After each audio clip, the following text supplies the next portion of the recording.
Hello everyone, welcome to the class. So in this class we will going to discuss about the HPTGT Commission mock test that is specially for your chemistry class.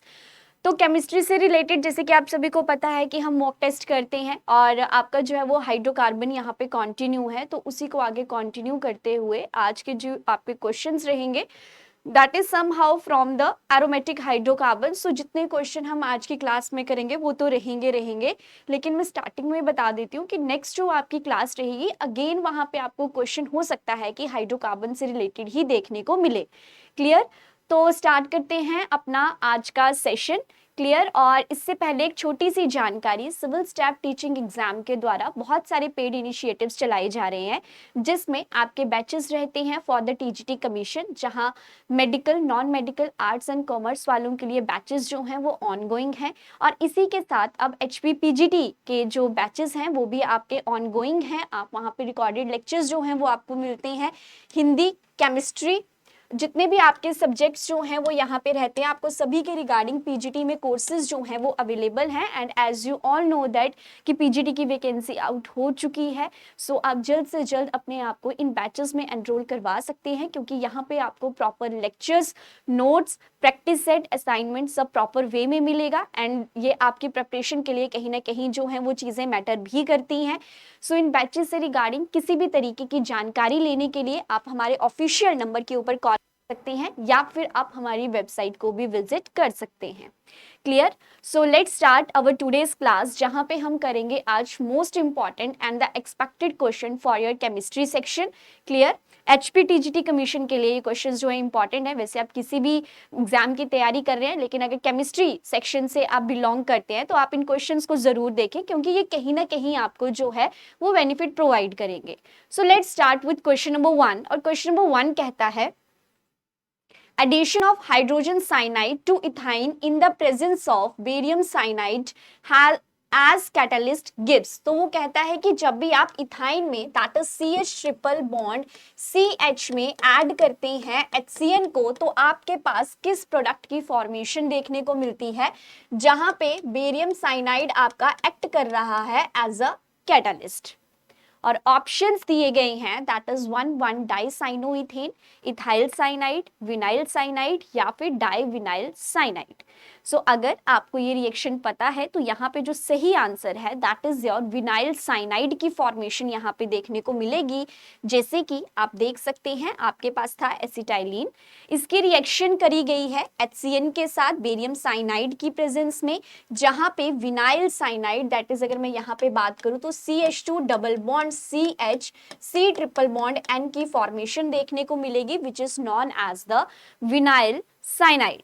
So according to this question the right answer is what? That is option C, vinyl cyanide जो है वो यहाँ पे आपका सही answer देखने को मिलेगा. क्लियर? इसी के साथ नेक्स्ट क्वेश्चन है which of the following gives hydrogen gas with sodium? इसमें से आप किसकी रिएक्शन सोडियम के साथ करवाएंगे जिससे आपके पास हाइड्रोजन गैस की एवोल्यूशन जो है वो देखने को मिले. अब ऑप्शंस में था, फर्स्ट था मीथेन, देन आपके पास था C2H6 that is the ethanol. ठीक है, इथेन जिसे आप कहते हैं, देन इथीन है एंड देन क्या है, इथाइन है. सो यहाँ पे डायरेक्ट आंसर रहेगा आपका that is your option D is the right one. और वो किस तरीके से हुआ है आप देख सकते हैं, any hydrogen attach to an electronegative atom can behave as acidic hydrogen. और हमें पता है कि जो आपके पास एसिटाइलिन है इनके पास एसिडिक हाइड्रोजन जो है वो ऑलरेडी प्रेजेंट रहती है. और ऑप्शंस में से सिर्फ एक एसिटाइलिन है जिसके पास एसिडिक हाइड्रोजन है. So it will evolve the hydrogen gas with the sodium. और आपको पता है कि जब भी कोई चीज मेटल के साथ रिएक्ट करती है तो वहां पे हाइड्रोजन गैस की एवोल्यूशन देखने को मिलेगी, लेकिन ट्रिपल बॉन्ड में आपके पास क्या प्रेजेंट है, हाइड्रोजन प्रेजेंट है. तो वहां से जब आपका हाइड्रोजन निकलेगा तो वो किस वजह से, क्योंकि ट्रिपल बॉन्ड के पास ही एसिटिक हाइड्रोजन जो है वो आपका प्रेजेंट रहता है, जबकि बाकी के कंपाउंड्स में इस तरीके की कोई भी चीज देखने को नहीं मिलती है. So that is why here the right answer is what, option D जो है वो यहाँ पे आपका क्या रहेगा, सही आंसर रहेगा. क्लियर? इसी तरीके से आगे बढ़ेंगे and the next question is this, product in above reaction is, जहां पे आप प्रोपाइन की रिएक्शन करवा रहे हैं ओजोन, दैट मीन्स कि ये रिएक्शन किस टाइप की है, ओजोनोलिसिस आप कह सकते हैं, क्योंकि यहाँ पे जो कैटलिस्ट है दैट इज जिंक और हाइड्रोजन पेरोक्साइड की प्रेजेंस में रिएक्शन हो रही है। तो आपसे किस चीज के बारे में पूछा जा रहा है, प्रोडक्ट के बारे में। एंड आई थिंक कि ओजोनोलिसिस अब हम कई बार कर चुके हैं ये रिएक्शन, तो क्या होगा, CH3C है, ऑक्सीजन CH, इस तरीके का कंपाउंड जो है वो आपको देखने को मिलेगा। तो यहाँ से अकॉर्डिंग टू यू किस चीज की फॉर्मेशन जो है वो आपके पास देखने को मिलेगी, you just have to break down all the things, ठीक। उसके बाद आप जिंक के साथ भी रिएक्शन कर रहे हैं, फिर आपकी ऑक्सीडेशन भी देखने को मिल रही है। सो आप एक बार थोड़ा ट्राई करें कि कौन सा ऑप्शन जो है वो यहाँ पे फॉर्म होगा।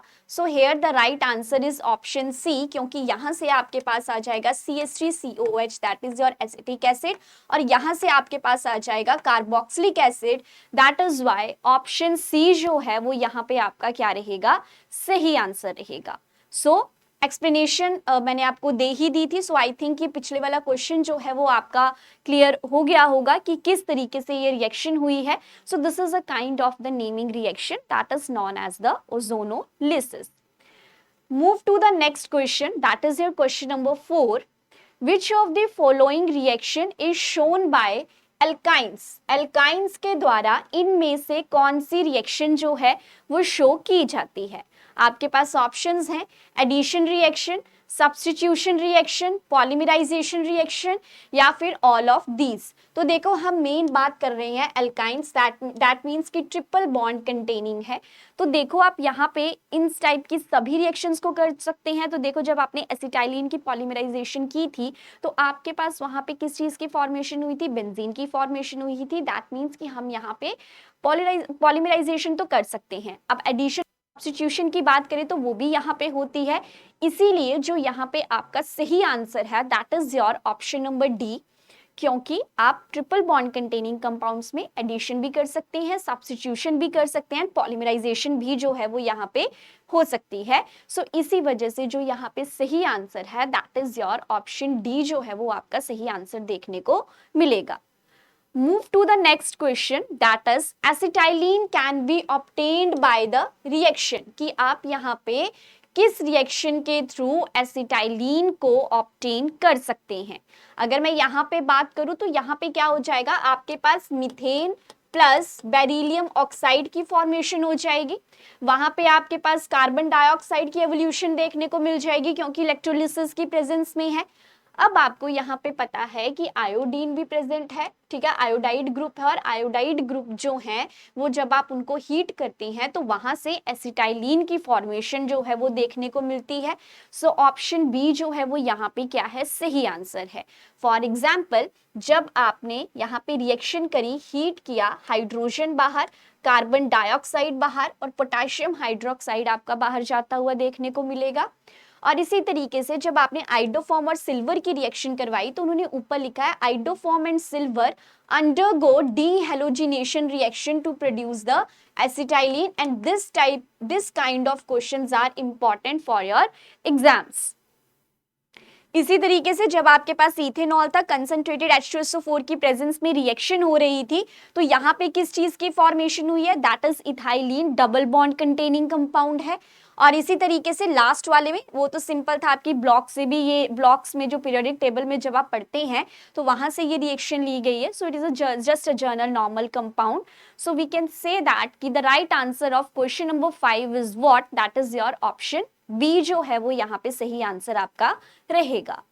इसी के साथ नेक्स्ट है question number 6, that is the function of anhydrous aluminium trichloride in the Friedel craft reaction is. अब फ्रीडल क्राफ्ट रिएक्शन के बारे में हम सब जानते हैं, एरोमेटिक कंपाउंड में बहुत ही फेमस रिएक्शन ये रहती है।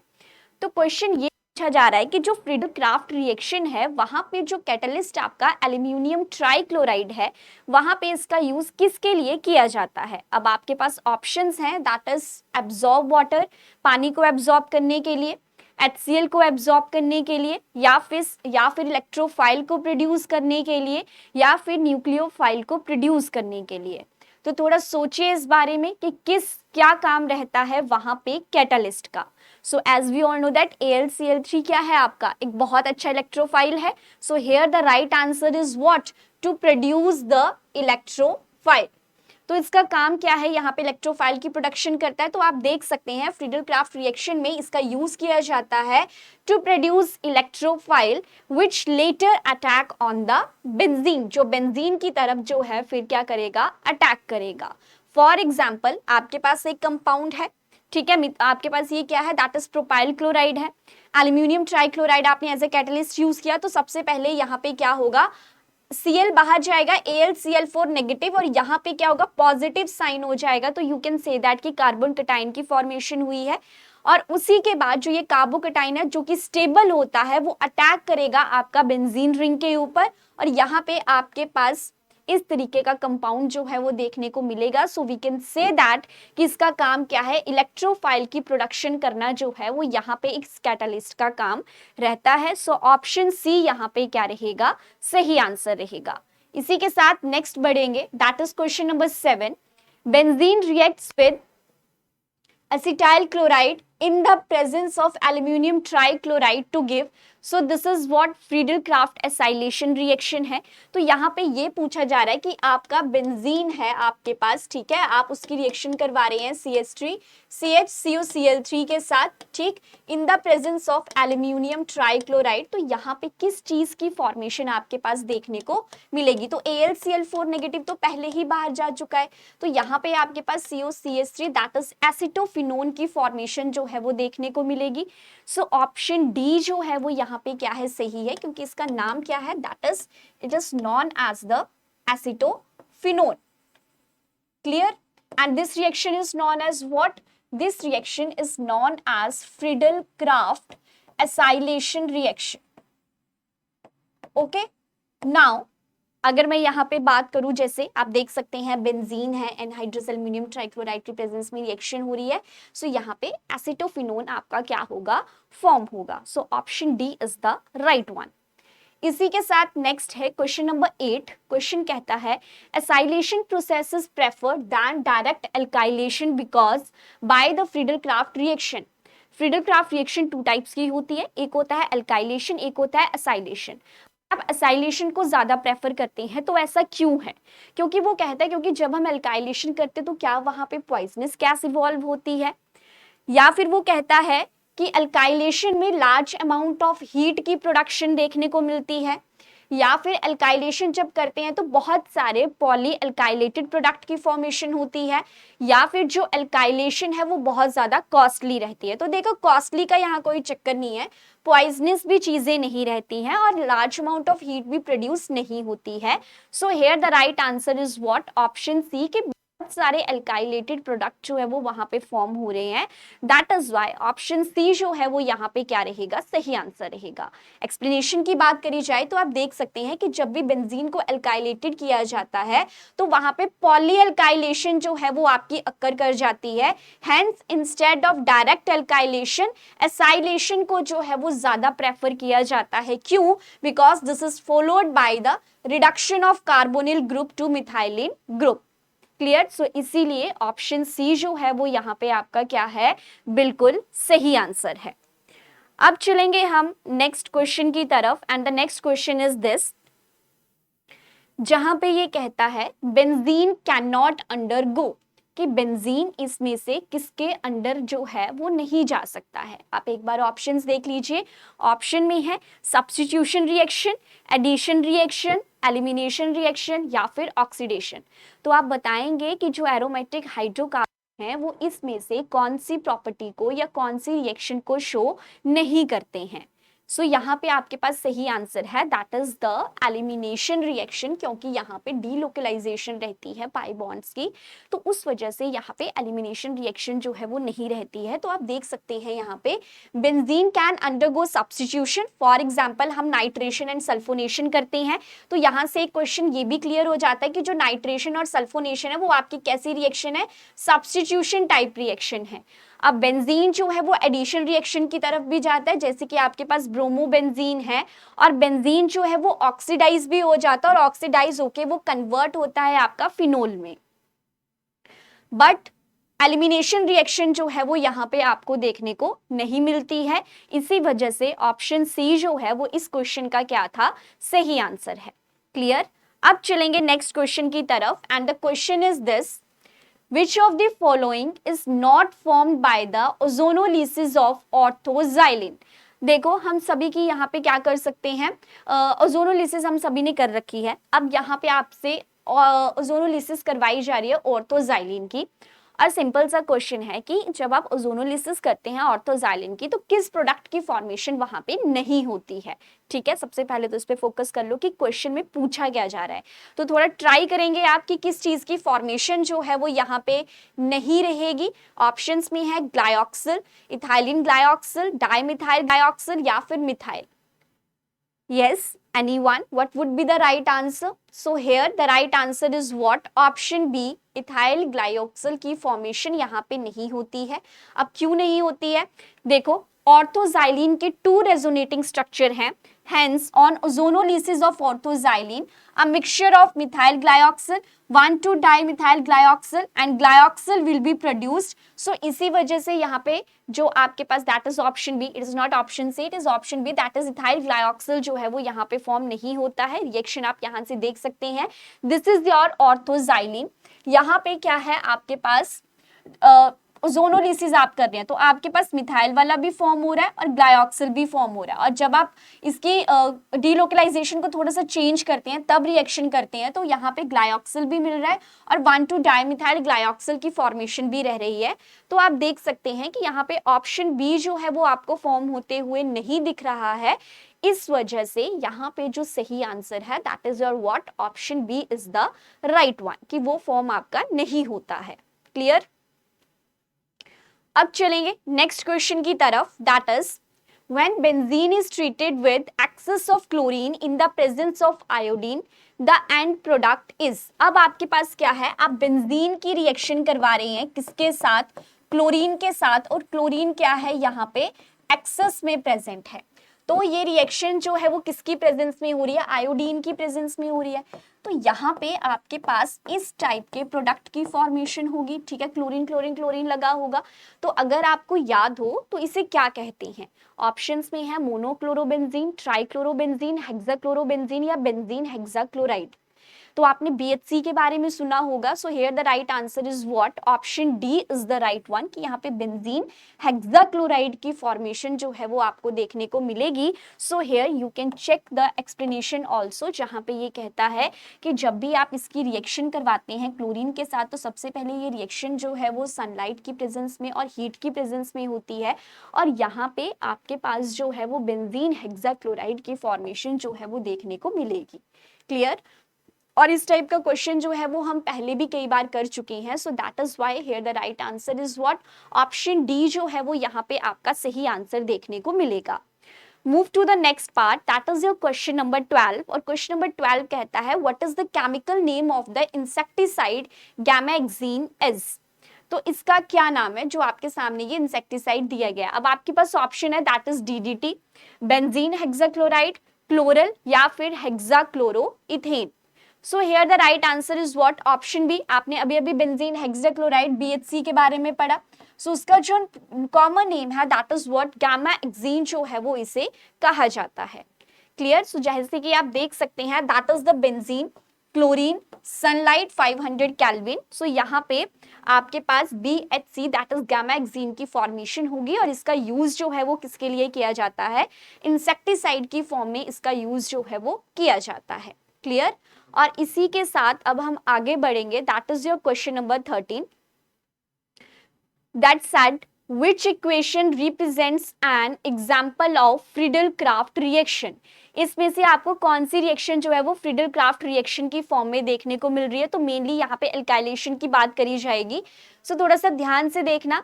सबसे पहली बात कि जो ये रिएक्शन है वो एल्यूमिनियम ट्राइक्लोराइड की प्रेजेंस में होती है, तो बी और डी ऑप्शंस तो आपके पहले ही कैंसिल हो गए।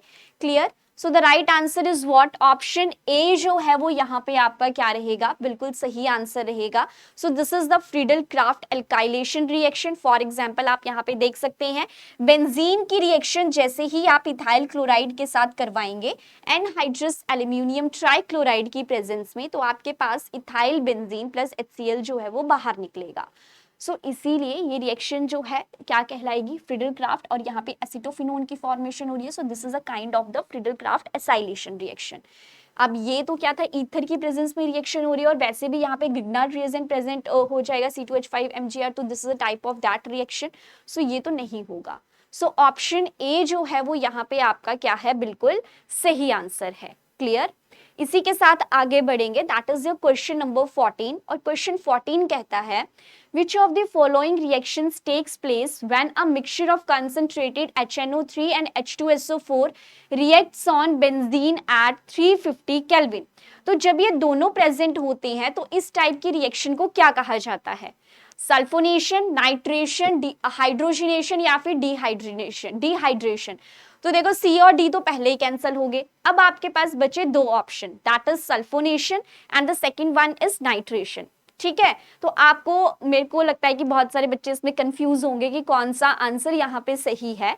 सो here the right answer is what, option B जो है वो आपका सही है, दैट इज नाइट्रेशन प्रोसेस जो है वो इसे कहा जाता है, जहाँ पे बेंजीन रिंग के ऊपर आपका नाइट्रो ग्रुप को जो है वो सब्स्टिट्यूट किया जाता है. क्लियर. सो आप देख सकते हैं कि nitration of benzene takes place and the reaction is shown as this. आपके पास था HNO3 निट्रिक एसिड था, H2SO4 की प्रेजेंस में रिएक्शन हो रही है जहां पे HSO4 नेगेटिव जो है वो आपका बाहर निकल जाता है, दैट इज द न्यूक्लियोफाइल, और यहाँ पे पॉजिटिव कार्बोकेटाइन की फॉर्मेशन हो जाएगी या सिंपल एक केटाइन की फॉर्मेशन हो जाएगी, तो इसकी वजह से NO2 पॉजिटिव बाहर. फिर बेंजीन रिंग के ऊपर आपका NO2 पॉजिटिव जो है वो अटैक करता है और जिसकी वजह से आपको एंड में नाइट्रेशन प्रोसेस जो है वो देखने को मिलती है. So that is why option B जो है वो यहाँ पे सही है and this type of question is also important. Clear. तो एक बार इस क्वेश्चन को आप जरूर देख लें. अब इसके बाद आगे चलते हैं, that is question number 15. Necessary condition for halogenation is, कि जब भी आप हैलोजिनेशन कर रहे हैं तो क्या क्या कंडीशंस जो हैं वो वहां पे बहुत ज्यादा इंपॉर्टेंट हैं. For example cold and dark, presence of halogen carrier, या फिर बोथ ए एंड बी, या फिर नन ऑफ द अबव. तो बताएंगे कि इस क्वेश्चन का आंसर जो है वो आपके पास क्या रहेगा, कि क्या क्या नेसेसरी कंडीशंस रहती हैं हैलोजिनेशन प्रोसेस के लिए. आपके पास ऑप्शंस हैं. ठीक है. सो देखो क्या आंसर रहेगा यहाँ पे. So here the right answer is both A and B, कि एक तो कोल्ड और डार्क फेज में रिएक्शन होनी चाहिए और यहाँ पे आपके पास कोई ना कोई हैलोजन कैरियर जो है वो प्रेजेंट होना चाहिए. फॉर एग्जांपल एक्सप्लेनेशन आपके सामने है कि नेसेसरी कंडीशन है और हैलोजिनेशन जो है वो done in dark without any catalyst then according to the free radical mechanism आपको यहाँ पे देखने को मिलता है and new halide radical will be attached to the benzylic carbon. So यहाँ पे जो ये एक लाइन है ना वो सारे के सारे आंसर को क्या कर रही है, एक्सप्लेन कर रही है कि एक तो यहाँ पे भाई कोई कैटलिस्ट नहीं चाहिए, दूसरा कौन सा मैकेनिज्म है, फ्री रेडिकल मैकेनिज्म जो है वो यहाँ पे आपको देखने को मिलता है. And this reaction is carried out in dark so that required energy is supplied in journal. If it would be carried out in light, chlorine free radical would be formed, but in dark we use heat and supply energy. तो क्योंकि free radicals जो हैं वो अंधेरे में ज्यादा अच्छे से काम करते हैं, अगर हम इसको थोड़ा लाइट में करेंगे तो वहां पे प्रॉब्लम क्रिएट हो जाती है. तो दैट इज व्हाई यहाँ पे dark, cold and free radical mechanism जो है वो आपको देखने को मिलेगा. क्लियर. इसी के साथ नेक्स्ट क्वेश्चन है, on heating a mixture of sodium benzoate and soda lime the following is obtained. तो जनरली एक रिएक्शन है एंड डायरेक्ट रिएक्शन है, तो किस चीज की फॉर्मेशन होगी, आपके पास है सोडियम बेंजोएट, ठीक, उसके बाद है सोडा लाइम. तो यहाँ पे आपके पास जो सही आंसर है that is option C, benzene की फॉर्मेशन जो है वो आपको यहाँ पे देखने को मिलेगी. So this is the example, what you have, sodium benzoate. Clear. आपके पास बेंजीन रिंग है, उसके ऊपर COONA का ग्रुप लगा हुआ है, NaOH और कैल्शियम ऑक्साइड की प्रेजेंस में ये रिएक्शन होती है, तो इसे भी याद रख लेना, यहाँ से क्वेश्चन ना आ जाए. तो यहाँ पे सोडियम कार्बोनेट बाहर, वाटर बाहर और बेंजीन की फॉर्मेशन जो है वो आपको देखने को मिलेगी. So that is why benzene जो है वो यहाँ पे क्या था, सही आंसर था. Move to the next question, that is your question number 17. And the question is this, which of the following process is reversible? तो आई थिंक ये पहले ही शो हो गया है. तो देखो, एक बात तो थी कि जब हम नाइट्रेशन कर रहे थे ना, तो वहां पे सल्फ्यूरिक एसिड की जो है वो हमें क्या पड़नी थी, जरूरत पड़नी थी. And this is the kind of the substitution reaction. और यहाँ पे जो आपका जनरेट हो रहा था, that is the NO2 negative आपको अटैक करता हुआ देखने को मिल रहा था. सो this is not a kind of the reversible. तो नाइट्रेशन तो यहाँ पे नहीं होगा, और अगर नाइट्रेशन ही होगा तो मतलब कि नन भी गया यहाँ से. ऑप्शन बचे दो, that is the halogenation and the sulphonation.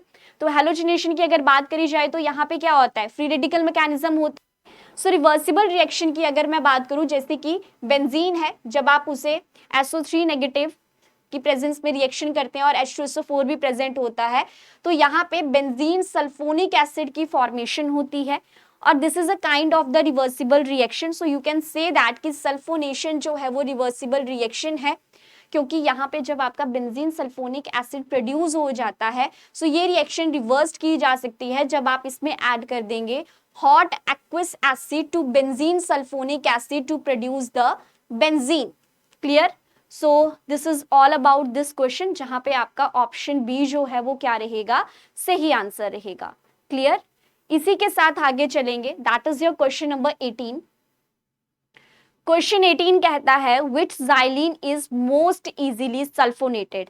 ऐसे टाइप के क्वेश्चंस आपके एग्जाम में बहुत बार देखने को मिलते हैं, और ये पूछ रहा है कि अगर बेंजीन पे ऑर्थो पैरा मेटा किस पे आपकी सल्फोनेशन जो है वो सबसे बेस्ट देखने को मिलती है. तो देखो, अगर मेटा है तो सल्फोनेटेड करना है ना, तो ये मेटा है, ये ऑर्थो है, ये पैरा है. और जाइलिन की बात कर रहा है कि कौन सी जाइलिन जो है वो यहाँ पे स्टेबल सल्फोनेटेड प्रोडक्ट की फॉर्मेशन करेगी. ठीक, और this is your Meta, this is your ortho and this is your para. अब आपको सल्फोनेशन करनी है, SO3H को सब्स्टिट्यूट करना है, तो वो कहाँ होगा. So here the right answer is what? That is the meta position. So metaxylene is most easily sulfonated because ortho and para both positions are free with respect to the methyl group. तो यहाँ पे ortho और para पे methyl group जो है वो substitute नहीं हो सकता है. ठीक है, सो उसी वजह से यहाँ पे मेटा पोजीशन जो है वो आपकी क्या रहेगी, स्टेबल रहेगी. ओके, सो ऑप्शन सी क्या है, यहाँ पे बिल्कुल आपका सही आंसर देखने को मिलेगा.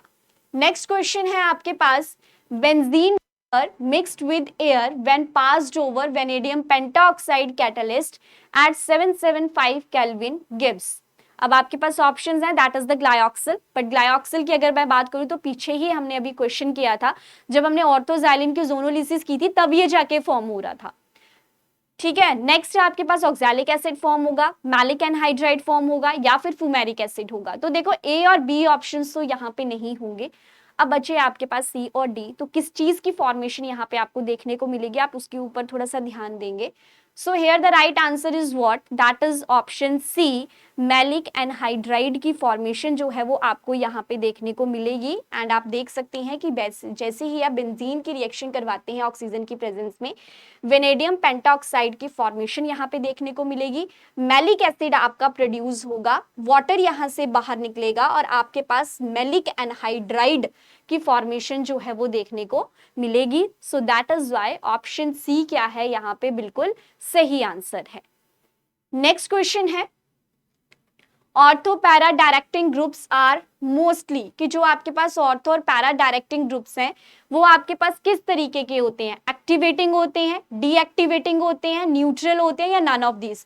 तो देखो, न्यूट्रल तो नहीं होते हैं. अब बचे आपके पास दो ऑप्शन, या तो एक्टिवेटिंग है या तो फिर डीएक्टिवेटिंग है. लेकिन जो आपके पास ऑर्थो पैरा डायरेक्टिंग ग्रुप्स हैं, that are what, option A, activating groups जो है वो उन्हें कहा जाएगा. क्लियर? तो ये क्या है, एक्टिवेटिंग ग्रुप्स हैं. तो आप यहां से देख सकते हैं कि most ortho para directing groups are the activating group. और अगर आपका electrophile aromatic substitution of a mono substituted benzene is faster than that of the benzene under identical condition, the substituent in the mono substituent benzene is called an activating group. For example मैं आपको दिखाती हूँ. तो देखो, activating groups क्या होते हैं, जो इंक्रीज करते हैं इलेक्ट्रोफिलिक एरोमेटिक सब्स्टिट्यूशन रिएक्शन को with respect to the hydrogen. और आपके पास डीएक्टिवेटिंग ग्रुप्स क्या होते हैं, जो डिक्रीज करते हैं रेट ऑफ रिएक्शन को in electrophilic aromatic substitution reaction relative to hydrogen. Clear?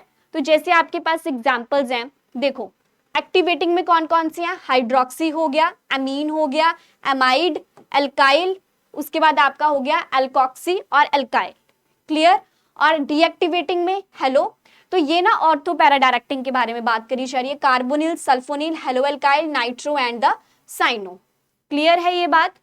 चलते हैं नेक्स्ट क्वेश्चन की तरफ and the question is this, which of the following would be least reactive towards the bromine? इसमें से कौन जो है वो ब्रोमीन के साथ सबसे कम जो है वो रिएक्ट करता है? अब आपके पास ऑप्शन है, that is nitrobenzene, phenol, anisole या फिर क्लोरोबेंजीन।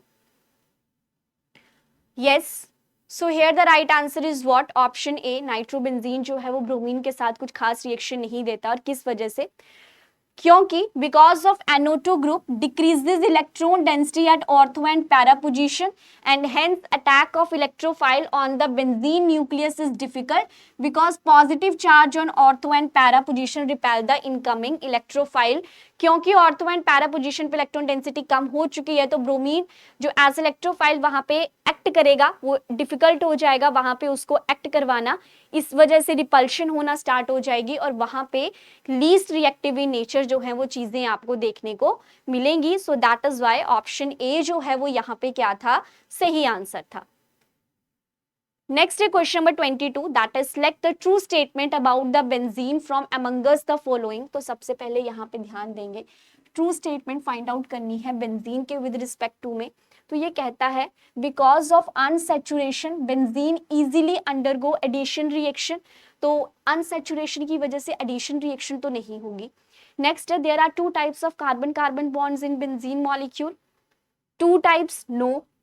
नेक्स्ट है there is a cyclic delocalization of pi electron. So ये स्टेटमेंट जो है वो बिल्कुल सही है क्योंकि बेंजीन में हमें डीलोकलाइजेशन ऑफ पाई इलेक्ट्रॉन्स देखने को मिलता है। ठीक है, और ऑप्शन डी है mono substitution of benzene group gives 3 isomeric substance. So no, so here the right answer is what? Option C जो है वो आपको यहाँ पे सही स्टेटमेंट देखने को मिलेगी। अब नेक्स्ट है आपके पास that is question number 23, among the following compound Which one is planar in shape? अब ये क्वेश्चन इजी है, वो पूछ रहा है आपसे कि यहाँ पे कौन सा कंपाउंड है जिसकी शेप आपको प्लेनर देखने को मिलेगी। मीथेन की देखें तो क्या हो जाएगा? टेट्राहेड्रल। एसिटाइलिन लीनियर शेप हो जाएगी, आइसोब्यूटेन में ब्रांचिंग हो जाएगी। सो प्लेनर स्ट्रक्चर आपको किसके केस में देखने को मिलेगा?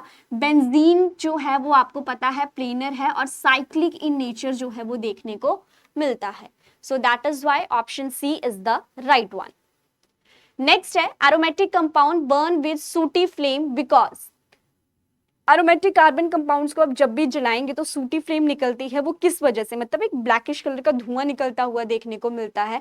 और आपको पता है कि जब भी ऐसी ब्लैक कलर की लेयर्स जो है या फ्लेम उठती है तो वो किस वजह से होती है? ऑप्शंस है क्योंकि यहाँ पे एरोमेटिक कंपाउंड के पास रिंग स्ट्रक्चर होता है इस वजह से, या हाइड्रोजन की ज्यादा परसेंटेज है उस वजह से, कार्बन की ज्यादा परसेंटेज है उस वजह से, या फिर they resist reaction with oxygen of air उस वजह से। So here the right answer is what? Option C, क्योंकि जब आप कार्बन की इनकम्प्लीट कंबशन करते हैं तो वहां पे सूटी फ्लेम की फॉर्मेशन आपके पास देखने को मिलती है। सो यहाँ पे ऑप्शन सी सही रहेगा क्योंकि प्रॉपर्टीज कहती हैं एरोमेटिक कंपाउंड एरोमेटिसिटी को शो करते हैं, सूटी येलो फ्लेम देते हैं। क्यों देते हैं? क्योंकि वहां पे percentage of carbon content matter करता है। एंड नेक्स्ट है the carbon hydrogen ratio is high in aromatic compounds. Clear? और इसी तरीके से जो लास्ट क्वेश्चन है आपके पास है ये compound that is 2,4,6 tri nitro toluene. इसका यूज किस फॉर्म में किया जाता है? इंसेक्टिसाइड की फॉर्म में, ड्रग की फॉर्म में, एक्सप्लोजिव की फॉर्म में या डाई की फॉर्म में? So there is it is a direct question. So here the right answer is what? Option C, explosive की फॉर्म में हम इसका क्या करते हैं? यूज करते हैं। So here HNO3 plus H2SO4 करोगे, NO2 पॉजिटिव और HSO4 नेगेटिव जो है वो वहां से निकलेंगे। जैसे ही आपने इसकी रिएक्शन करवाई आपके पास 2,4,6 नाइट्रोटॉलुइन की फॉर्मेशन होगी जिसका यूज जो है वो एज अ एक्सप्लोजिव मटेरियल की फॉर्म में करवाया जाता है जिसे आप TNT के नाम से भी जानते हैं। Clear? So this is all about today's class. I hope कि आपको क्वेश्चंस जो हैं वो समझ में आ गए होंगे। So thank you so much for the session.